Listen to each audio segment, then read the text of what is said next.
He didn't leave all at once. That's the thing nobody tells you about drifting from God. It doesn't happen in one dramatic moment. It happens in 100 small ones. The morning you skipped prayer because you were tired. The week you stopped reading because life got busy. The sin you excused once, then twice, then so many times you stopped counting. And then one day you looked up and realized you were somewhere you never intended to be. Far from everything you used to know. Far from the person you used to be. Far from God. And the distance felt so large that going back felt impossible. So he kept walking forward, not because he wanted to, but because he didn't know how to stop. He told himself he would return when he was ready, when he had cleaned himself up, when he had something to show for it. But ready never came. And the longer he stayed away, the more the shame built up. And the more the shame built up, the harder it became to imagine that the door was still open. So he stopped imagining it. He buried the memory of what it felt like to be close to God. He built a life around the absence. And somewhere along the way, he convinced himself that this was just who he was now. That chapter was closed. That version of him was gone. But late at night, when everything else went quiet, something in him still remembered. Something in him still ached. And that ache, that quiet, persistent ache, was the most important thing about him. Because dead things don't ache.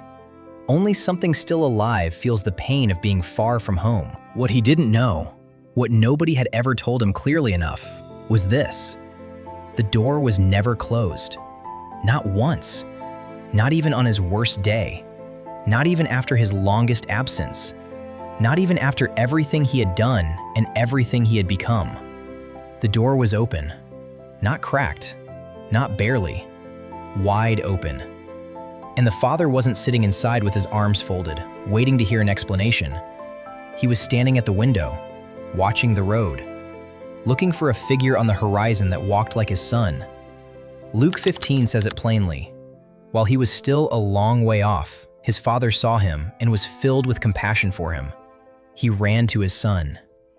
He ran, not walked, not waited, not stood at the door with a list of conditions. He ran. And he didn't run because his son had cleaned himself up. He didn't run because his son had earned it. He ran because his son was still his son. The distance never changed that. The sin never changed that. The time never changed that. That is the gospel. Not a principle, not a metaphor, a person. A father who runs toward the ones who are still a long way off. I need to stop telling someone else's story and speak directly to you now, because I think you recognize yourself somewhere in that story. Maybe it was the slow drift. Maybe it was the shame that built up.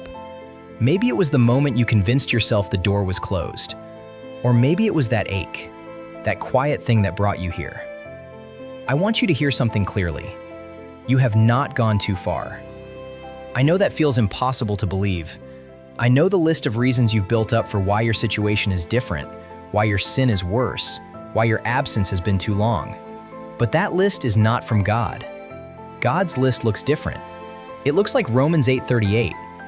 Neither death nor life, neither angels nor demons, neither the present nor the future, nor any powers, neither height nor depth, nor anything else in all creation will be able to separate us from the love of God that is in Christ Jesus our Lord.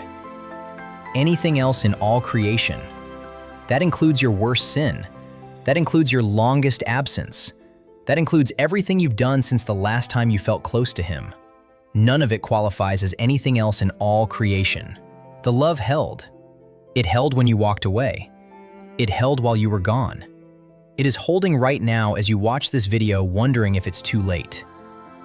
It is not too late. So here's what I want to say to you. Not as a warning, not as a lecture, as an invitation. Come home. Not when you're ready. Not when you've cleaned yourself up. Not when you've figured out how to explain yourself. Come home now, exactly as you are, with everything you're carrying, with all of it. Because the Father isn't waiting for a performance. He's waiting for a person. And that person is you. The prodigal son didn't have a speech prepared. He had a direction. He turned around and started walking. That's all repentance is. Not a feeling, not a formula, a direction. Turning around and starting to walk back toward the one who never stopped watching the road. You don't have to feel worthy. You don't have to feel ready. You just have to turn. And the moment you do, the moment you take one step in that direction, he will close the distance. Not slowly, not reluctantly. He will run. I don't know how long you've been gone. I don't know what happened. I don't know what you've done or what was done to you or what made the distance feel so permanent. But I know this. The ache that brought you here tonight is not an accident. That ache is a compass, and it is pointing home. You've been gone long enough. The table is set. The door is open. The Father is watching the road, and all of heaven is ready to celebrate the moment you decide to start walking back. So go to the comments right now and write this: I'm coming home. Not for the algorithm, not for me, for you. Because sometimes saying it out loud is the first step of turning around. You are not too far gone. You are not forgotten. You are not disqualified. You are loved, and the door is open. Come home.